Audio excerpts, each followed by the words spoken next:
안녕하세요. 9시 배대 은혜의 시간입니다. 저희들 이제 정말 완연한 겨울이 된 것 같습니다. 우리 모든 성도님들, 특별히 우리가 성탄 준비하면서 우리의 마음을 더욱더 정결하게 하고, 그리고 우리의 영혼이 건강해지면, 코로나 바이러스 지금 많이 확진되고 있는데, 그래도 건강하게 잘 지켜질 수 있습니다. 최고의 치료제 그리고 또 백신은 하나님의 생명의 말씀이라는 것, 꼭 기억하시고 저희들이 오늘 함께 20장으로 들어가겠습니다. 이 요한계시록에서 우리가 놓칠 수가 없는 하나 중요한 개념이 있다면 천년 왕국이라고 하는 겁니다. 천년 왕국이라고 들어보셨죠? 성경에 천년 왕국이라는 말은 안 나와요. 그런 용어는 신학에서 가르칠 때 편의상 만들어낸 단어입니다. 개념이죠.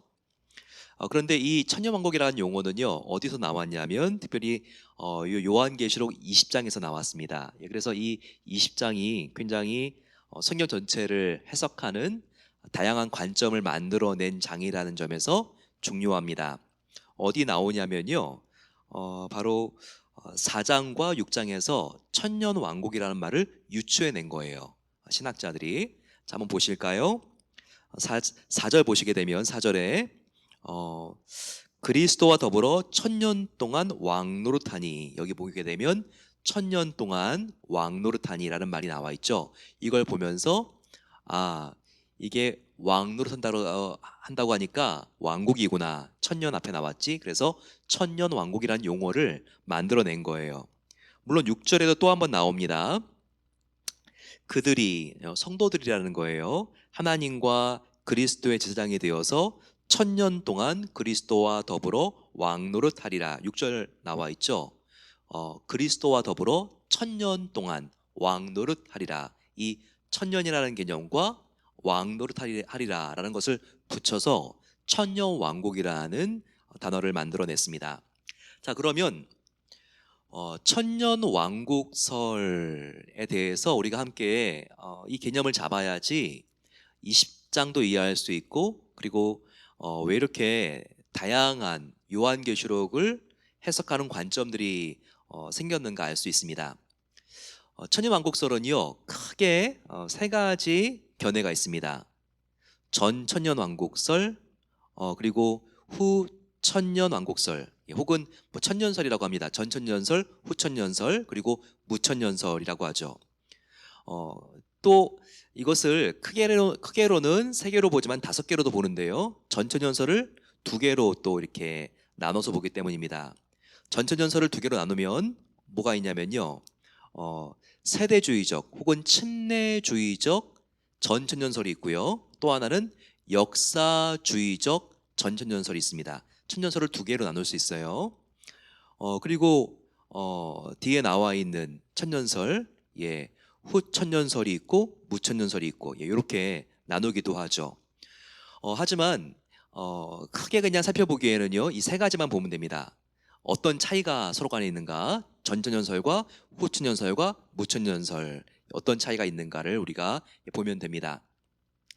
자, 먼저 저천년설을 보게 되면요, 이 천년설이라는 것은 어떻게 전후 무라는 말이 생겼는가? 그것은 예수님의 재림과 관련해서, 예수님이 지금 성탄절이 다가오고 있는데 이 땅에 2000년 전에 오셨잖아요. 그것을 바로 예수님의 초림이라 그러고요, first coming, 그리고 십자가에 죽으시고 승천하신 예수님이 다시 미래에 오시는 거, second coming을 바로 재림이라고 합니다. 근데 이 재림과 관련해서 이 재림의 위치가 천년 왕국과 비교했을 때 어떤 위치에 있는가, 그 앞에 있는가 뒤에 있는가, 여기에 따라서 이런 명칭들이 생긴다는 거예요. 어떤 명칭?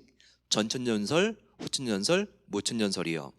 자, 그러면 전천년설은 무엇인가? 전천년설은 무엇인가? 이것은 바로 천년 왕국이 있기 전에 예수님께서 오신다는 거예요. 예수님께서 재림하신다는 거예요. 천년 왕국이 있기 전에 예수님이 재림하신다. 그래서 여기서 천년 왕국이 있기 전에라고 했기 때문에 전천년설이라는 말이 생긴 거죠. 그럼 후천년설은 무엇입니까? 천년 왕국 후에 예수님이 오신다. 이게 바로 후천년설이에요. 자, 그러면 하나하나 보겠습니다. 자, 전천년설은요, 바로 천년 왕국 전에 예수님이 오시는 거예요. 예, 그러니까 이걸 같은 의미로 생각해 봤을 때 예수님이 오신 다음에 천년 왕국이 있는 것입니다. 이 전천년설의 특징은요, 특별히 성경을 문자적으로 해석했을 때 이렇게 전천년설의 주장에 가까워집니다. 즉, 이 세상은 계속 어려워지고 힘들어져요. 그렇게 환난과 어려움과 지진, 뭐 이런 어려운 박해가 있은 다음에 바로 예수님께서 이 땅에 재림하게 되고요. 그리고 재림한 뒤로부터 정말 문자적인 천년 동안의 왕국이 이 땅 가운데 이루어지는 것입니다. 자, 이와 같은 특징은 뭔가 바로 이 전천년설의 특징은요, 특별히 한국의 일제시대라든지 아니면 정말 초대교회 대박해가 있었던 어려운 시기에 우리가 이 성경을 보게 되면요, 논리적으로 이것이 문자적으로 해석하기가 굉장히 용이하고 적합한 그런 견해와 설이 됩니다. 그래서 힘들고 어려우니까 앞으로 올 천년 왕국을 힘들고 어려우니까 예수님의 재림 이후에 이 땅에 천년 왕국이 오는 것을 정말 사람들이 소망하게 돼요. 그러니까 천국에 대한 소망이 생기면서 어려움을 견딜 수 있는 그런 신앙을 갖게 하는 거죠. 그리고 이 어려운 가운데 예수님께서 언제 오실지 모르기 때문에 굉장히 긴박한 종말론을 갖게 됩니다. 그러니까 순수한 천국이 오기를 정말 염원하는 그런 신앙을 가꾸기에는 이 견해가 아주 적합하고 좋다는 거죠. 이걸 누가 주장했는가? 예수님의 사도들 그리고 초대교회 교부들이 주장했습니다. 그런 견해가 바로 이 전천년설이에요. 자, 그러면 후천년설은 무엇인가? 이 후천년설은요, 천년 왕국이 있은 다음에 예수님께서 오신 거예요. 이것은요, 특별히 우리가 말씀대로 살면 이 세상은 시간이 갈수록 더욱더 좋아진다.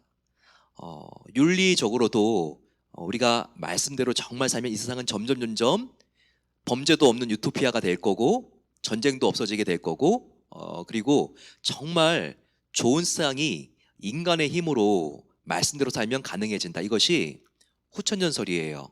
그래서 인간이 노력하게 되면 유토피아, 천년왕국이 인간의 힘으로도 이루어질 수 있고 그리고 그와 같은 천년왕국 끝에 예수님께서 오신다라고 하는 견해죠. 자, 이 견해는요, 누가 주장을 했는지 아십니까?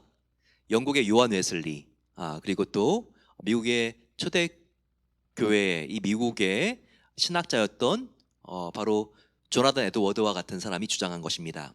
그렇기 때문에 우리 인간의 노력으로 하나님 말씀대로 살면 이 세상은 훨씬 더 좋아질 수 있다. 그래서 사회 개혁 사상, 그리고 또 성교와 구제, 이와 같은 우리가 정말 노력해서 이 세상은 더 윤리적이고 그리고 도덕적인 그런 하나님 나라가 임할 수 있다. 그래서 인간의 의지가 강조되고요.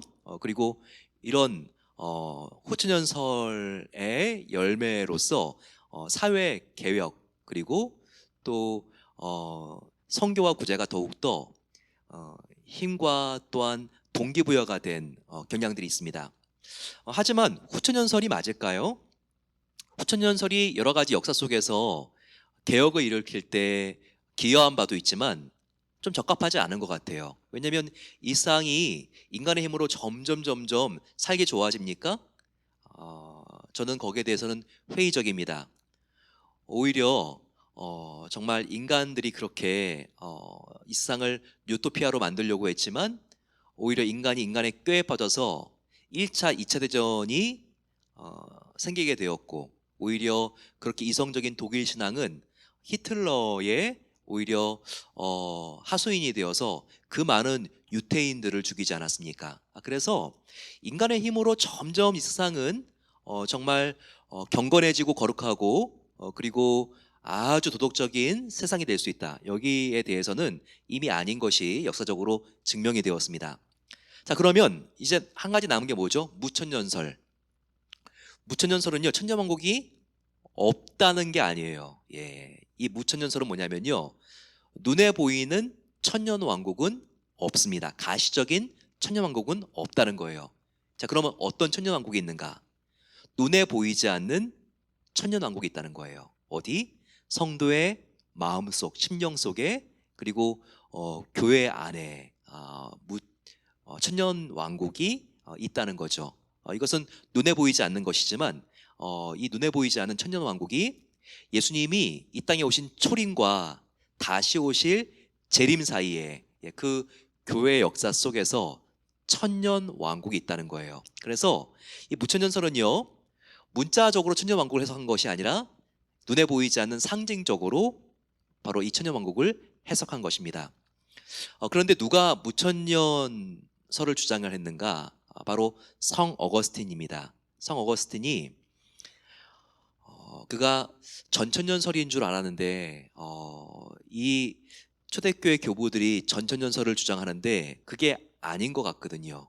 예, 예수님이 오신 다음에 문자적으로 딱 정말 천년의 기간이 올 것 같지가 않았거든요. 그래서 천년왕국은 지금 우리가 살아나가면서 주님을 앙망하고 주님의 통치를 받는 바로 우리의 심령, 그리고 주님의 통치를 받는 예수님이 머리 된 교회 안에 바로 이 천년왕국이 임하는 것이구나.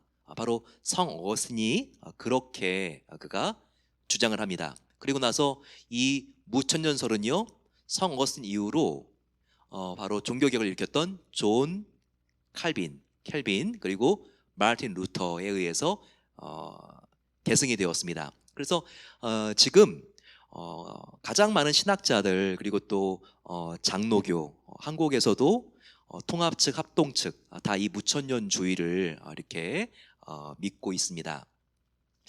그럼 이 무천년주의는 좀 어떤 특징이 있을까요? 후천년설과 다른 것은요, 이 무천년주의는 시간이 갈수록 더욱더 이 세상이 좋아진다고 보지 않아요. 예, 이 세상에 하나님의 좋은 세상이 올 수 있는 천년왕국은 눈에 보이는 이 사회가 아니라 우리 인간의 마음, 하나님의 통치를 받는 마음과 교회라고 해석하니까요. 그리고 이 전천년주의와 같이 하나님만 바라보면서 천국에만 소망을 갖고 그러지 않고 굉장히 후천년주의와 비슷한 점은 바로 지금 이 시간 사회개혁, 그리고 하나님의 초월적인 나라를 인정하면서도 이 무천년주의는요, 바로 이 땅 가운데 하나님의 나라가 시작되고 하나님의 나라가 확장되는 것에 대해서도 강조하기 때문에 균형적입니다. 즉 미래에 대한 이 시급한 종말론 사상도 역시 무천년주의 안에 있지만, 또 하나 신비주의와 도피주의가 아니라 내가 서 있는 바로 이곳에 나를 통하여 천년왕국 하나님의 나라가 확장되어진다는 것을 믿는 것입니다. 이와 같은 무천년주의, 예. 하지만 우리가 어떤 천년주의를 따라야 될까요? 뭐가 딱 맞다기보다는요, 지금 교회 역사 2000년 동안에는 이 세 가지, 모든 전천년, 후천년, 무천년에 대해서 장단점이 있기 때문에 이렇게 지금 해석들을 열어놓고 있습니다. 그러면서 각 천년왕국설의 장점들을 따서 그 장점들을 신앙에 적용하려고 애쓰고 있습니다. 즉 장점들이 다르잖아요. 전천년주의는 뭐죠? 바로 우리가 천국을 사모하는 마음이죠. 그리고 후천년주의는 뭐죠? 천국을 사모하지만 이 땅도 중요하기 때문에 이 땅 안에서 우리가 사회에 대하여 책임감 있는 예수님의 제자가 되려고 노력하는 것입니다. 사회개혁사상, 성교와 구제, 바로 이것은 후천년주의가 강한 장점들이죠. 그리고 무천년주의는 무엇입니까? 바로 나의 내면이 천년왕국이기 때문에, 또 우리 교회가 천년왕국이기 때문에 그 순결함과 우리 안에 하나님의 통치와 거룩함이 있기를 사모하는 바로 그런 장점들이 있다는 거예요. 그래서 이런 천년왕국설의 장점들을 종합해서 우리가 정말 우리 신앙이 건강해질 수 있도록 사용하면 되는 것입니다. 그런데 이 세 개의 천년왕국의 공통된 점이 있어요. 그게 무엇일까요? 그것은 반드시 예수님은 오신다는 거예요. 예수님은 그냥 신화적인 인물로서 한번 그냥 이 세상 살고 죽었는데 더 이상 어떤 영향을 미칠 수 없는 인물이 아니라 예수님은 반드시 오신다는 거예요. 그리고 언제 오실지 모르기 때문에 항상 깨어 있어야 된다는 것이 바로 이 종말론으로서는 중요한 거예요. 항상 깨어서 우리가 기도하고 그리고 악에 속하지 않고 더욱더 우리가 하나님께 속한 자로서 하나님께서 천년왕국 가운데 예수님뿐만 아니라 우리도 이 세상을 다스리는 자, 사탄 마귀에게 눌리고 지는 자가 아니라 예수님을 의지할 때 이기는 자로 세워주셨기 때문에 우리가 더욱더 악에 속하지 않고 선으로 악을 이겨야 된다. 바로 이것이 이 모든 지금 천년왕국 설의 공통된 부분이라는 것을 우리가 꼭 기억할 수 있어야 되겠습니다. 자, 그러면요, 우리가 20장을 해석할 때는요, 그래도 가장 전통적이고 그리고 지금 장로교라든지 그리고 지금 신학자들이 복음주의권에서 해석하고 있는 무천년설로 우리가 한번 20장을 한번 보도록 하겠습니다. 1절, 내가 봄에 천사가 무적행이의 열쇠와 큰 사슬을 그의 손에 가지고 하늘로부터 내려와. 지금 어떤 천사가 사탄을 무적행에 감금시키려고 지금 열쇠도 가지고 오고 그리고 그 손에 쇠사슬도 가지고 오는 것을 볼 수 있습니다. 자, 누굴 지금 잡으러 오는 거죠? 천사가 누굴 잡으러 오죠? 용으로 상징되어 있는 2절에 바로 사탄을 잡으려고 오는 거예요. 그래서 그 사탄을 정말 잡아서 1000년 동안 결박합니다. 자, 이게 뭐죠? 1000년 동안은 이 사탄을 천사가 잡은 것은 뭘 의미하냐면요, 예수님의 십자가의 승리와 부활을 의미하는 거예요. 예수님의 십자가의 승리와 부활로 사탄은 딱 하나님께 잡혔어요. 사탄은 이제는 머리가 으스러지고 등뼈가 박살났기 때문에 예수님의 십자가의 승리로 이제 맥을 못 추는 이미 패배한 자가 되었다는 거예요. 누가? 사탄이요. 바로 그것이 1000년 동안 결박되었다는 거예요. 이 1000년은 예수님께서 십자가에 달려서 승리하시고 예수님이 다시 오실 때까지의 1000년이라는 것입니다. 문자적인 1000년이 아니라 상징적인 1000년이라는 거예요. 즉 다른 말로 교회 시대, 은혜 시대라는 거죠. 예수님의 십자가의 죽음과 부활로 사탄을 승리하시고 다시 재림하시고 심판하러 오실 때까지 그때의 기간을 1000년으로 여기에 이렇게 지금 비유한 것입니다. 그런데 그러다가 3절 보게 되면 그 후에 반드시 잠깐 노일이라 라는 게 있어요. 1000년 동안 감금되었던 이 무적행에 갇혀있던 바로 그 사탄이 잠깐 놓이는 기간이 있다는 거예요. 이것은 말세 때 사탄이 한번 최고로 발악하는 기간이 있다는 거예요. 말세 때 이때 막 성도들을 박해하고 막 이런 거죠. 그 기간을 우리가 봤습니다. 바로 인과 나팔과 대접의 심판. 그때 사탄이 이렇게 잠깐 놓여서 성도들을 아주 힘들게 만드는 그런 기간이 있다는 거죠. 근데 거기에 보게 되면 잠깐이라 그랬죠. 이미 사탄은요, 예수님의 십자가의 권세로 이미 예수님께서 십자가와 부활로 딱 제압하셨기 때문에 이미 진 겁니다. 그래서 발악하더라도 바로 잠깐 발악한다는 거, 그걸 우리가 기억해야 되겠죠. 그러면 이 1000년 동안 이 교회 시대, 사탄은 이미 십자가의 승리로, 예수님의 십자가의 승리로 사탄은 패배했고, 그 기간부터 예수님께서 오시는 재림 때까지 그 기간이 어떤 기간인가? 바로 4절, 5절, 이 6절에 나와 있습니다. 그 기간은요, 지금 목배임을 당한 자들의 영혼들과 짐승과 그 우상에게 경배하지 아니하고 그들의 이마와 손에 그 표를 받지 아니하는 자들이 살아서 그리스도와 더불어 천년 동안 왕노릇하는 기간이라는 거예요. 자, 바로 이것이 천년 왕국인데요. 바로 여기서 여기 나와 있는 목배임을 당한 자는 누구입니까? 예, 그리고 지금 짐승의 표를 이마와 손에 받지 않는 자는 누구를 말하는 거죠? 예, 순교자들만 말하는 게 아니라 바로 예수님 때문에 고난을 당한, 예, 그게 꼭 목을 베이는 고난은 아니다 할지라도 예수님 때문에 사람들에게 바보라고 놀림을 당하고 예수님 때문에 손해를 보면서까지 끝까지 예수님을 믿은 성도들을 말하는 거예요. 예. 성도들, 예수님 믿고 구원 얻은 성도들을 여기서, 그리고 말씀을 따라 살았던 성도들 전체를, 순교자만이 아니라 여기서 목배임을 당한 자, 그리고 그 이마와 손에 표를 받지 않은 자라고 이렇게 표현한 거예요. 여러분, 그렇습니다. 우리 함께 배웠죠? 이 표를 받지 않은 것, 666 표를 받지 않았다는 것은 이게 뭐 바코드다, 이게 뭐 컴퓨터에 나와 있는, 예, 그와 같은 이런 666, 예, 이런 의미는 그때그때마다 의미가 달랐다고 했습니다. 초대교회 때는요, 바로 네로 황제에게 예수님을 이제는 믿지 않겠다고 배신을 예수님께 하고 바로 네로 황제에게 충성을 맹세하는 거라 그랬어요. 예, 그리고 이런 666은 한국에 있어서는 심사참배를 거부한 것일 수 있습니다. 그때는요.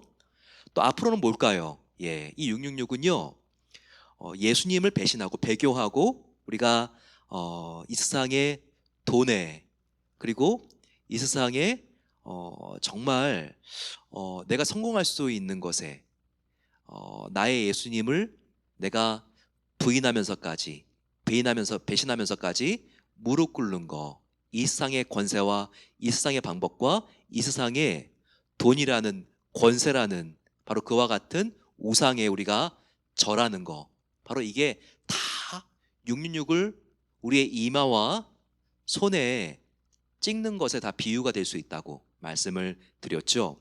그렇게 하지 않은 모든 성도들은 바로 왕노릇할 것이다. 이것을, 예수님과 함께 왕노릇할 것이다. 이것을 우리에게 알려주고 있는 것입니다. 이 왕노릇한다는 것도요, 바로 예수님의 통치를 우리가 대행자로서 함께 누릴 수 있다는 의미입니다. 즉 우리가 사탄과 이 세상의 죄에 대하여 휘둘리고, 그리고 우리가 무릎 꿇는 그런 나약한 존재가 아니라 성령 충만하고 예수님을 의지할 때 이와 같은 사탄의 지배에서 우리가 흔들리는 존재가 아니라 오히려 그들을 예수님의 보혈과 성령 충만한 자로서 물리칠 수 있고 사탄의 권세를 이길 수 있는 자들이라는 것을 그리스도와 함께 우리가 왕노릇하리라, 바로 이렇게 표현해내고 있다는 것입니다. 7절, 8절, 9절 보세요. 여기 보게 되면요, 천년이 다 참에 사탄이 그 옥에서 놓여 나와 땅의 사방 백성 곧 곡과 마곡을 미혹하고 모아 싸움을 붙이리니. 자, 이게 무엇입니까? 아까 3절에 사탄이 잠깐 마지막에 놓일 때가 있다 그랬죠. 바로 이때, 바로 잠깐 7절에 옥에서 놓이는, 이 설명을 조금 더 자세하게 하고 있는 것입니다. 그러니까 3절의 그 마지막 부분의 설명을 7절에서 좀 더 자세하게 하고 있는 거예요. 자, 그러면 사탄이 잠깐 풀려나서 무엇을 하는가? 다시 한번 하나님께서 구원하신 성도들하고 한번 맞붙어 보려고 그러는 거예요. 이제 그들이 가야 될 곳은 영원한 불못, 지옥이기 때문에 마지막으로 한번 싸워봐야지. 하지만 이미 사탄은요, 예수님께 밟혀서 그 머리가 으스러져 버렸습니다. 그러면 뱀으로 비유된 사탄은요, 지금 머리가 박살난 뱀이요, 이 말초신경은 살아있어가지고 몸이 한 번씩 꿈틀꿈틀 거린다 그래가지고 다시 살아날 수 있나요? 움직일 수는 있지만 사탄은 이미 진 거예요. 그래서 마지막으로 사탄이 한번 발악해 보지만 그 싸움은 이미 예수님께서, 그리고 예수님을 따르는 성도들이 이긴 전투입니다. 그 전투가 곡과 마곡의 전투인데요, 바로 이 곡과 마곡의 전투는 아마겟돈 전투와 같다고 보시면 됩니다. 이것은 에스겔서 38장 39절에 나와 있어요. 곡과 마곡이란 말이 구약의 에스겔서에 바로 38장 39장에 나와 있어요. 근데 이 에스겔은요, 이걸 어떻게 봤냐면요, 바로 앞으로 이스라엘 사람들이 알렉산더 대왕이 일으킬 헬라 제국, 그리고 그 이후에 이 헬라 제국이 네 개로 쪼개져서 그 중에 한 왕국이 셀류커스 왕조가 되고, 이 셀류커스 왕조에 바로 아주 이스라엘을 탄압했던 왕이 있다 그랬죠. 예, 그의 이름이 누구입니까? 안티오코스 에피파네스라 그랬죠. 바로 그가 이스라엘 성전을 오염시키고 이스라엘 사람들을 박해할 것을 에스겔이 예언했는데요. 바로 이 요한 사도도 요한계시록의 곡과 마곡의 개념을 다시 한번 에스겔 사도와 같이 인용합니다. 그러면 그것은 무슨 뜻일까요? 바로 이스라엘 사람들에게 바로 이 헬라 제국의 셀류커스 왕조는 이방이었기 때문에 바로 이방인들과 함께 전쟁이 붙은다, 이와 같은 개념으로도 해석할 수 있을 수 있어요. 예, 그래서 사람들은 곡과 마곡의 전투를 아마겟돈 전투라고도 이렇게 해석을 하면서 지금의 이방인 어딜까? 그리스도인들에게. 예, 그래서 그리스도인들과 무슬림들 사이에 큰 전쟁이 한번 붙는다. 그리고 그것은 중동이다. 곡과 마곡의 전투는 중동에서, 그리고 종교전이 될 것이다. 이렇게 정말 이 마지막에 가장 큰 전투가 있을 것이라는 것, 예, 성과 악의 전투가 있을 것이라고 이렇게 해석하기도 하는데요. 그거는 정확한지 않은지 이건 알 수가 없습니다. 성경에 그렇게는 나와 있지 않고 이렇게 추상적으로 나와 있을 뿐이에요. 하지만 우리가 알 수 있는 것은 무엇입니까? 이 전투는 하나님과 사탄 간의 마지막 대결이다. 그리고 이 전투의 승리자는 하나님이시다. 이미 사탄은요, 예수님의 십자가의 승리로 승부가 뒤집힐 수 없는 치명상을 입어버렸어요. 예, 그래서 이렇게 잠깐 무적용에 있다 풀려나서 이 전투, 곡과 마곡의 전투를 한다 할지라도 이 전투에서 패배할 수밖에 없습니다. 그게 나와 있어요.